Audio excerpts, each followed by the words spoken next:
ಸೆಗಣಿ ಹಚ್ಚೋದು ಸರ್. ಯಾಕಿದೆ ಓಕೆಮ್ಮ? ಇದು ಬೀಜ ಮಾಡಲಿಕ್ಕೆ ಹಾಂ ಬರುವ ವರ್ಷಕ್ಕೆ ಬೀಜ ಆಗಬೇಕಲ್ಲ. ಹಾಂ.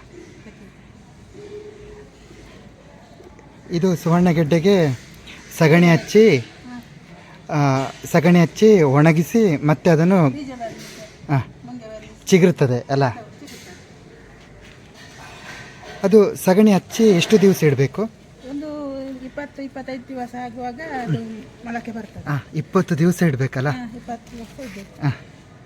ಅಷ್ಟರೊಳಗೆ ಅದು ಮುಂದೆ ಬರ್ತದೆ.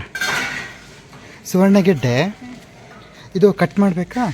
ಇಲ್ಲ ಇಂಥದ್ದೆಲ್ಲ ಕಟ್ ಮಾಡ್ತೇವೆ. ಹಾಂ ಇಲ್ಲದ್ರೆ ಇಷ್ಟು ದೊಡ್ಡದು ಸಾಕು. ಹಾಂ ಹಾಂ ಇಷ್ಟು ಚಿಕ್ಕದು ಕೂಡ ಸಾಕು. ಹಾಂ.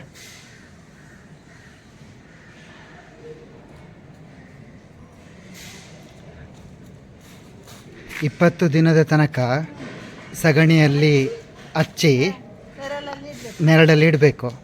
ಅದು ಮತ್ತೆ ಚಿಗುರು ಬರ್ತದೆ. ಅದರಲ್ಲಿ ಇದರ ಒಳಗೆ ಮೊಳಕೆ ಬರ್ತದೆ. ಹಾಂ ಹಾಂ.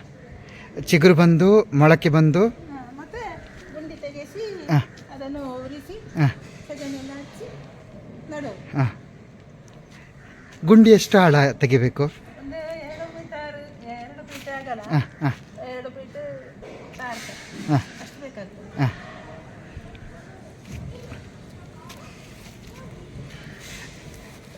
ದೊಡ್ಡದಿದ್ದರೆ ಕಟ್ ಮಾಡಿ ದೊಡ್ಡದಾದ್ರೆ 4-5 ಕಟ್ ಮಾಡ್ತೇವೆ, 4-5 ಪೀಸ್ ಮಾಡ್ತೇವೆ. ಹಾಂ ಇಲ್ಲಾಂದ್ರೆ ಇಷ್ಟು ಚಿಕ್ಕದು ಕೂಡ ಸಾಕು. ಹಾಂ ಹಾಂ.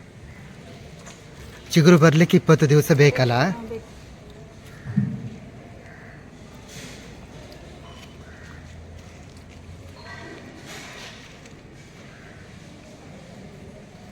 ಇಪ್ಪತ್ತು ದಿನ ಆದಮೇಲೆ ಅದನ್ನು ಮತ್ತೆ ನಡುದು ಅಲ್ವಾ?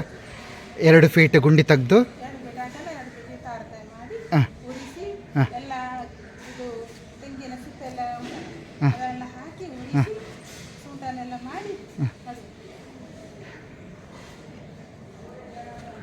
ಗುಂಡಿ ತೆಗೆದು ದೇವಕ್ಕೆಮ್ಮ ಚಿಗುರು ಬಂದ ಸುವರ್ಣಗೆಡ್ಡೆಯನ್ನು ಹಾಕಿ ಅದಕ್ಕೆ ಮಣ್ಣು ಮುಚ್ಚೋಕ್ಕಿಂತ ಗೊಬ್ಬರ ಎಲ್ಲ ಹಾಕಿ ಮತ್ತೆ ಮಣ್ಣು ಮುಚ್ಚೋದು.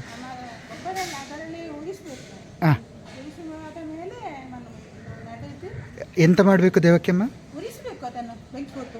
ಯಾವುದನ್ನು? ಮಣ್ಣನ್ನು? ಮಣ್ಣನ್ನ ಇದು ತೆಂಗಿನ ಸಿಪ್ಪೆ ಮತ್ತೆ ಇದು ಹಾಕ್ತಾರ ಹಾಂ ಅಡಿಕೆ ಸಿಪ್ಪೆ ಹಾಂ. ಅದನ್ನು ಬೆಂಕಿಯಲ್ಲಿ ಉರಿಸಿ ಪುಡಿಯನ್ನು ಮತ್ತೆ ಗುಂಡಿ ತೆಗೆಸಿ ನೆಡುವುದು. ಹಾಂ ನೆಟ್ಟ ಮೇಲೆ ಅದನ್ನು ಮುಚ್ಚುವುದು. ಹಾಂ.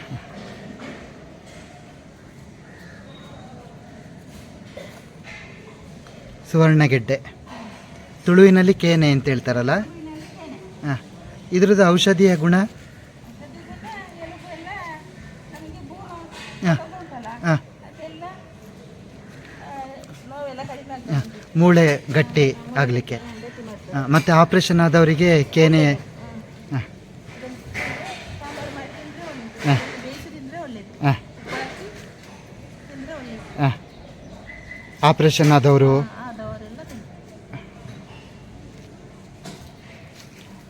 ತುಂಬ ಔಷಧಿಯ ಅಂಶ ಉಂಟಲ್ಲ ಇದಕ್ಕೆ. ಇದು ಚಿಗುರು ಬರ್ತಲ್ಲ, ಸಗಣಿಯೆಲ್ಲ ಹಚ್ಚಿ ಚಿಗುರೆಲ್ಲ ಬರ್ತದಲ್ಲ, ಚಿಗುರೆಲ್ಲ ಬಂದ ಮೇಲೆ ಎಷ್ಟು ವರ್ಷದ ತನಕ ಕಾಯಬೇಕು ಫಲ ಕೊಡಲಿಕ್ಕೆ? 1 ವರ್ಷದಲ್ಲೇ ಬರ್ತದೆ. ಹಾಂ ಇಲ್ಲದ್ರೆ 2 ವರ್ಷದಲ್ಲಿ ಬರ್ತದೆ. ಹಾಂ ದೊಡ್ಡದಾಗಿ ಹಾಂ. 2 ವರ್ಷಕ್ಕಾದರೆ ಒಂದು 5 kg ಅಷ್ಟು ಸುವರ್ಣಗೆಡ್ಡೆ.